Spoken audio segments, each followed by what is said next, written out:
Hi, good morning. We're here with Canary Motorcycle Tours on the third day, and we've just called in at the tyre shop. We were going to get the back tyre changed last night, but we got in really late. As you can see, it's not worn out in the middle, it's worn out on the edges, which is typical of the riding over here. It's Martin's bike that he normally rides. I've got it for the week, so it won't take them long. Stick a new back tyre on it, I'll get it scrubbed in.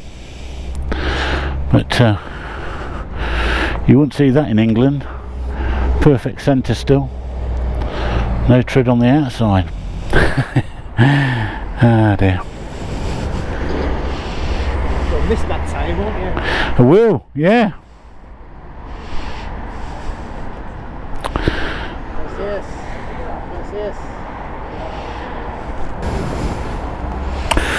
Right, new tyre on, ready to go. About half an hour stop, not bad. Bridgestone BT23 Battle Axe. Just step my time a bit, scrub her in.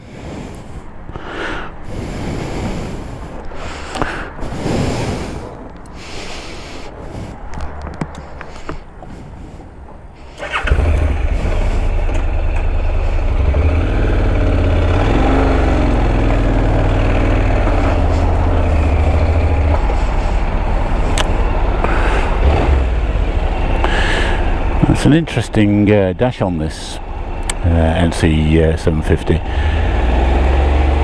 Changes colour, and obviously it likes you in the greens and the blues, and doesn't like you when it starts getting into the red. So red line is just over 6,000 RPM, which is low compared to a lot of bikes, but perfectly fine for this machine and for what it's doing. Certainly carries its weight well. Very low centre of gravity. I mean, it's not a light bike, it's over 200 kilos I think, but yeah, very easy to ride, comfy for me as well. I'm 6'3". I think it caters for a fairly wide range of bikes, a wide range of riders.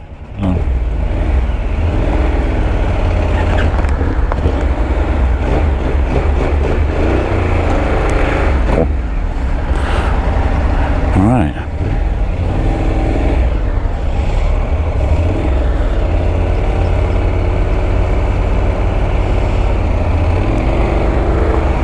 Right, we're off.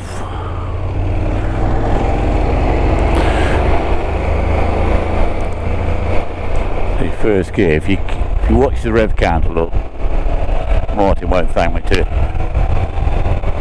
Turns red. He doesn't want you being up there.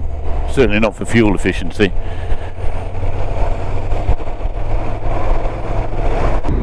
Right, so this is my third day riding this bike, and I was really prepared not to like it much. You know, there's not a great deal of horsepower there, and it's fairly low revving, but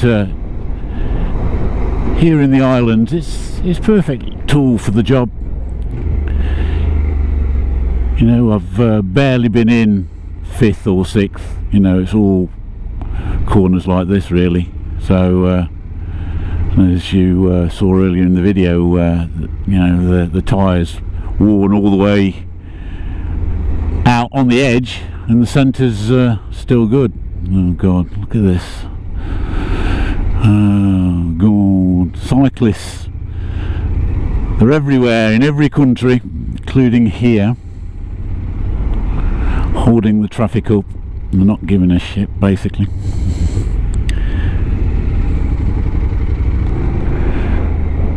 God, blimey. Right guys, so new tyre fitted. What do I think about this bike after I've been riding it 2 full days? This is the third day I've been on it.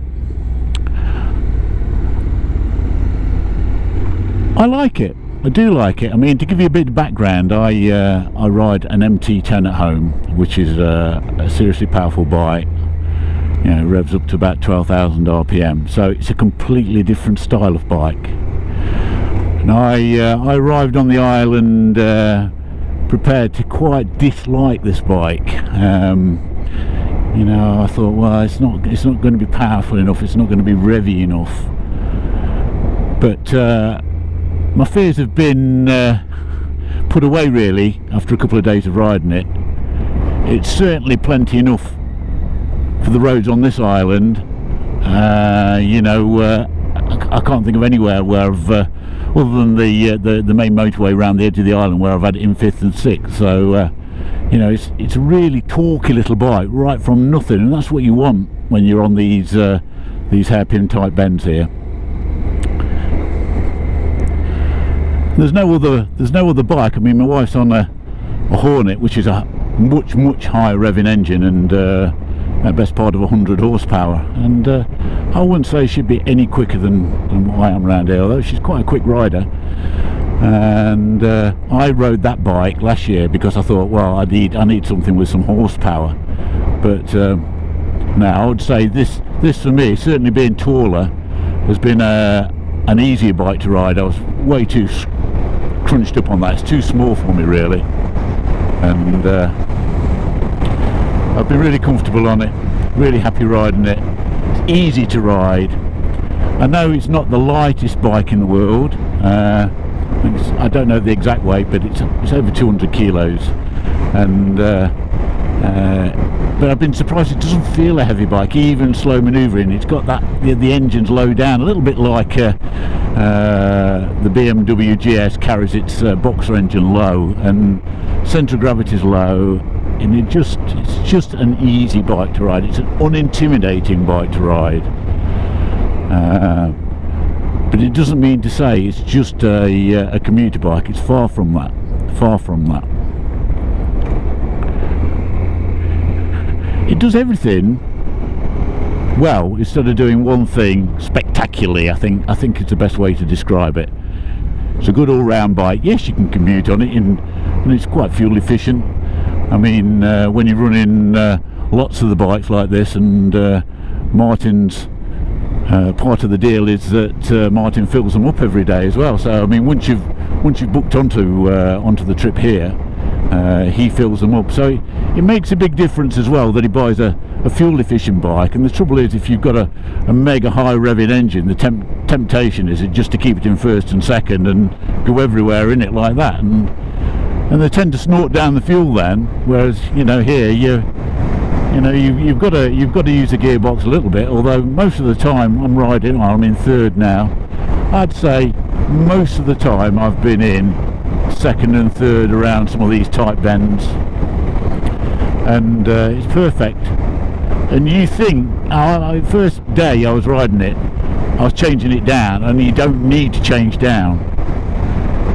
It just pulls from virtually nothing, and that's where the grunt is. And you know, if I was to compare it to my MT10, it's like 2,000 RPM.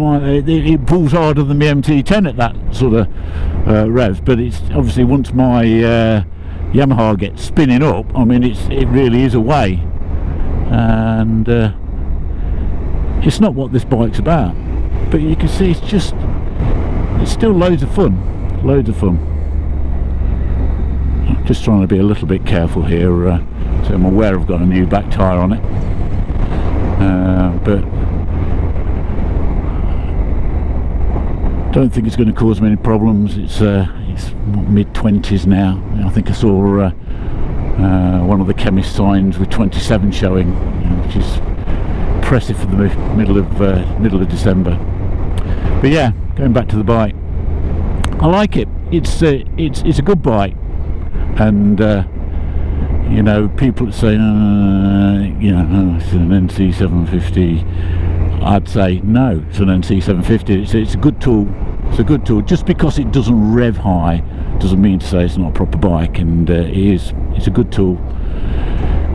It just pulls low down, and yeah, for this sort of stuff, it is kind of what you want. Just like that, just instant up from low down.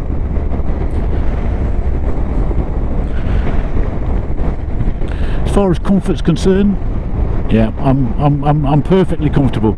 Martin on this bike has fitted a comfort seat, and I think one or two of his previous customers did complain about the original seat, and I've got no problem. The only thing I'd say I'd prefer it if I could shuffle back a bit more, and it's a little bit difficult because that back seat lifts up to fill it full of fuel, so I think there is limitations on how far you could scoot back on this. So if that'd be my biggest criticism, that's probably it really, that, you know, I'm locked in a fairly tight position, whereas the bench seat, say on the Hornet, you know, gives you a little bit more room to go up and down, but I've certainly got more leg comfort. My leg's not at such an acute angle, and it doesn't appear to bottom the pegs out quite like Martin's CBF that is on in front, one of his older bikes.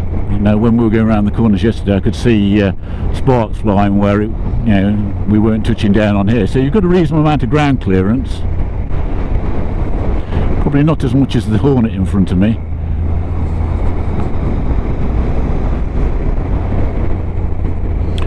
But plenty enough to have serious fun in the twisters. I can guarantee this bike has had some serious fun on it. Looking at the state of that tyre that we took off about an hour ago, you know, the tyres, the side of the tyre is completely wiped out, and the centre's still looking good. So that's the type of ride and it gets over here. So overall, my first impression of it, I'd enjoy it. Would I buy one at home?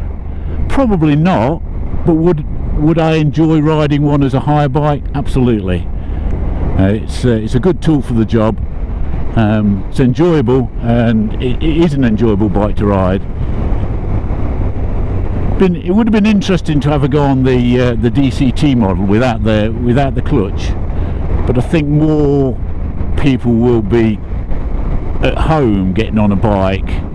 You know, more people coming here maybe to hire bikes, to ride his bikes, will have had an experience with a clutch. So I think that's probably why he's decided to buy every bike with a clutch rather than the DCT. I mean, I've talked to people that do ride the DCT, and they say it's a great bike. So who am I to argue? I'm looking forward to another 3 days riding this, and it'll be good and comfortable. It goes round corners well, it brakes well. Like I say, it doesn't do anything outstandingly well, but it's certainly a good all-round bike, and that's what more can you ask from a bike, really. It's well priced, it doesn't drink petrol, and I'll guarantee you this thing will keep going and going and going. I don't know what the service costs are like. I mean, I'm sure Martin's looked into that.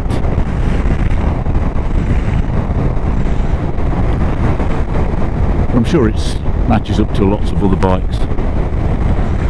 Anyway, I'll sign off for now, and I'm going to carry on enjoying the rest of my holiday in Gran Canaria. Thanks for checking in, and I'll catch up with you later.